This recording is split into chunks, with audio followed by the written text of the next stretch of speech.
Let's talk about hiring executive directors in the world of nonprofits today.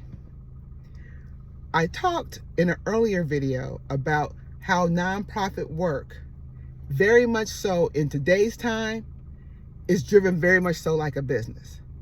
And I talked about why, when we think about businesses, everybody understands that a business exists to make money. It exists to earn a profit. Everybody understands that. That has been a part of the fabric of business ownership, and in America, capitalism. When people have a service that they sell, their expectation is that I'll make enough money to pay for whatever it costs me to deliver this service, and some more on top of that, which is the profit, and I keep the profit. Everybody understands that. And everybody understands over time, as business and the world of business developed, that the leaders developed. That the training that you had to have as a leader when the country was first founded, and the type of leaders there were, who were the kind of people who could even own a business, what rules were in place. We all know that it has completely evolved. We all have a real clear sense of what it takes to be profitable in 2026 and what it takes to be a great business leader. There is no end of magazines, podcasts, TV shows, organizations, no end of organizations that are designed to help business owners become profitable. No end of chambers that are designed to help businesses grow. There's no end. Yet, when we come over to the nonprofit sector, because nonprofits were not a thing, it was charitable work that for many years was driven by the church, and then over time became something driven by individuals, usually as groups, that became evolved as volunteers, because volunteers was not a thing for the most part over in Britain and other parts of the country. That is volunteerism for many years was a very unique thing to America. The whole idea of how we do philanthropy in America was very unique to America. This was not, everybody didn't do philanthropy like this. People coming together to pool their money to solve problems was a unique thing happening in America, and it was new. And that was just how things were done in the earlier years. Because prior to that, the church handled issues around people having displacement of housing, people needing food, orphans, women with children. The church managed those things. But when we started to build America, you started to see more individuals, some driven by faith, some driven by other things, take on causes and issues and social problems using their own abilities, their own money, their own networks to solve those problems. However, over time, we have seen charitable work supported by philanthropy change. And how has it changed? Because we went from just trying to do something good for a problem that we probably thought that if we do these good things, we should be able to eliminate this problem. And in some cases that happens.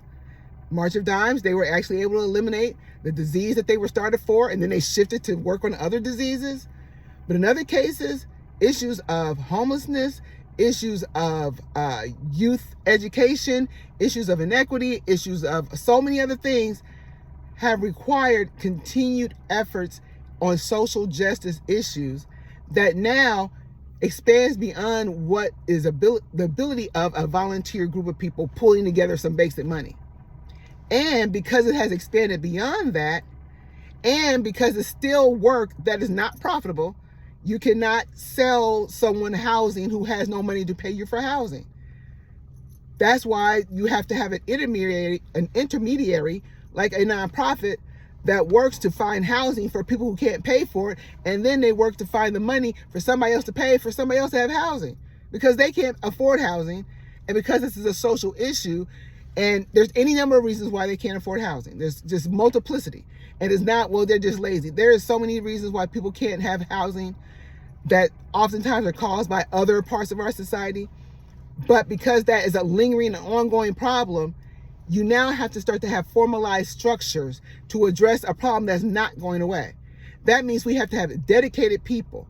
And dedicated people are not usually volunteers. Volunteers are usually dedicated, and they can be dedicated for years to doing some task. It could be a very important task, but they can be doing a task a couple of times a week.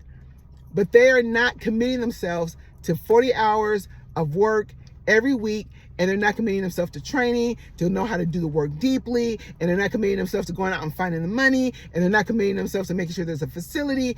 They're there to show up and help what's already in existence, looking to leadership that already is there to do their volunteer work, and then they're going on to do the rest of their life. When you start to need structured individuals coming in with expertise and the ability to actually drive impact, to deliver the services, that requires a different level of mindset in running an organization. That requires you to have a structure in place, systems, so that you can do this work well. And the one place we have in America that we look to that has shown over the years how a great system with structure can drive results is the for-profit sector, because they've been doing it. There's all kinds of resources and tools built up. If you want to go into business, I can tell you right now, when I decided to go into business, there's an unbelievable amount of programs and loans and trainings, free, paid. There's all kind of people who are business coaches. It's unbelievable how much resources are available to somebody who wants to start a business. And even with all those resources, most people start a business and they're never profitable. So when people say we need to run a nonprofit like a business, I say to people, you need to run a nonprofit like a profitable, impact-making business. Because the work nonprofits do has gone way beyond what it was when this country founded. And because of that, you can no longer say we want to go do good in the world and let's go get somebody who is able to stay at home because they have a spouse that works and gets benefits, and say, can you come work for us, do 40 hours a week, we're going to pay you $40,000 a year, we don't have any benefits, but you don't need them because your spouse has them, and we want you to do all this impact work, and we want you to do all this piece, and just get your friends to come in and help you. Because that's how charitable work is. So many people still think that's really just how it should work. They don't really think about the fact that when you have an executive director over an organization that is getting dollars from anybody, a foundation or corporation or individuals, of anything of $50,000 more a year, at some point, those people giving you money have expectations of the results. They start asking questions.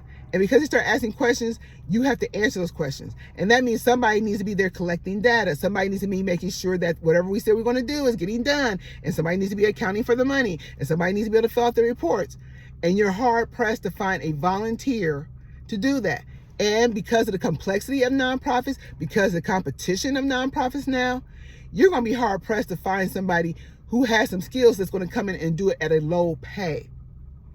And you're going to be hard pressed to find somebody who has skills to come in and do it at a low pay, and then go find other skilled people to come in and do that same work at a low pay.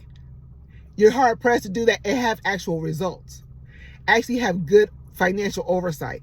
Actually have the ability to make sure there's revenue coming in the door every day to pay for the services that you have to deliver and the manner you have to deliver in order to get the impact.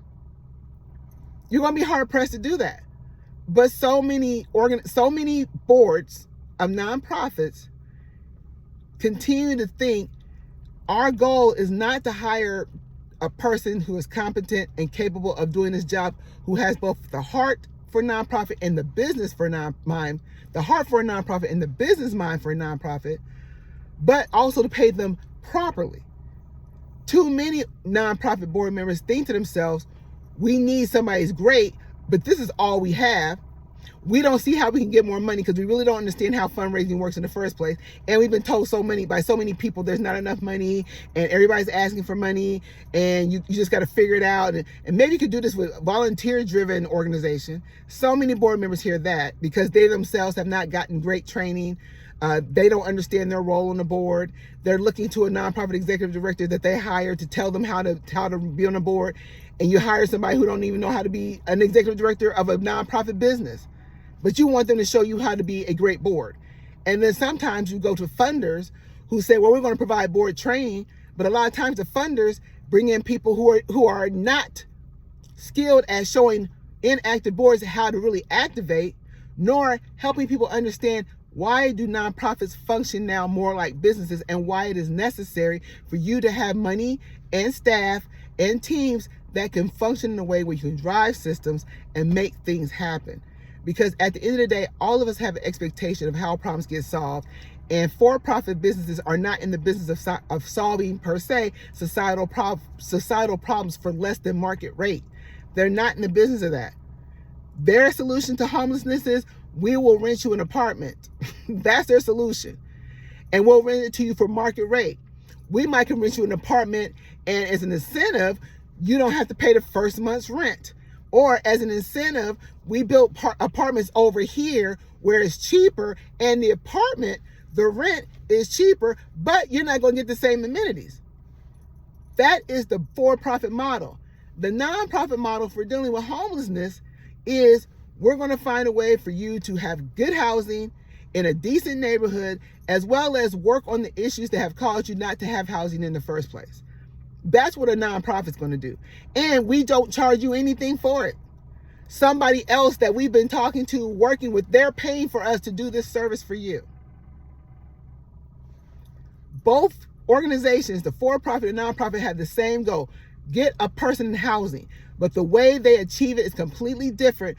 But you need a savvy mind to do that kind of work, because the stakes of solving problems in the society have grown, and we have to have very smart people who have the will, the drive, and the mindset to do that. So you can no longer just go grab somebody and say, hey, help us do an after-school program with young people, when we know the literacy rate in our area is less than 30%. You're going to have somebody who says, okay, every day, 2 hours a day, we have particular curriculum that is designed that if we work with these kids 3 days a week for 2 hours with this curriculum, we will be able to raise the literacy rate among this school district from 30% to 40% in 1 year. You have to have somebody who says, okay, in order to be able to do that, we have to have this kind of person teaching the curriculum. We have to be able to do it in this kind of space. We have to have these kind of resources, these kind of tools. And that person has to be able to do all that part. Plus, we have to pay for it, because the curriculum that does this amazing stuff is not free, or is free enough. But the kind of people you have to have that deliver it, they're not free. We have to have the money to pay for the program to be delivered. So I also have to be able to go out and do that. That's the kind of leader you have to have, because the problems that we are dealing with are serious and they're real. And we know now that if we make a decision like, well, we're just not going to deal with the unhoused, we don't have enough money, they just going to have to figure it out. We know that leads to even worse consequences. We know for society that's even worse. It costs us more. If we just say, well, if the school system can't help these kids, then the kids ain't going to get no help. The schools get all the money. They should be figuring out how to help these kids. We already know if we don't intervene and add additional support for students who are struggling in school, not in every case because the school district can't do their job, but there's so many other things they have to deal with, and every kid is different. Some kids need different intervention that they're not going to get in school, so they need intervention outside of school.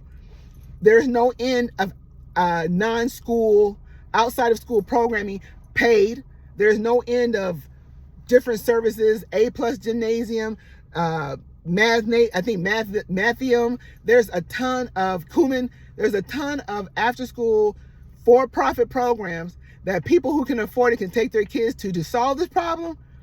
But when you got kids whose parents can't afford it, it's a nonprofit that says, okay, we will establish a program and we will deliver as good as or better service than any of those for-profit organizations, because we want to help you achieve your goal as a child, even though your parents have absolutely no financial ability to pay for it.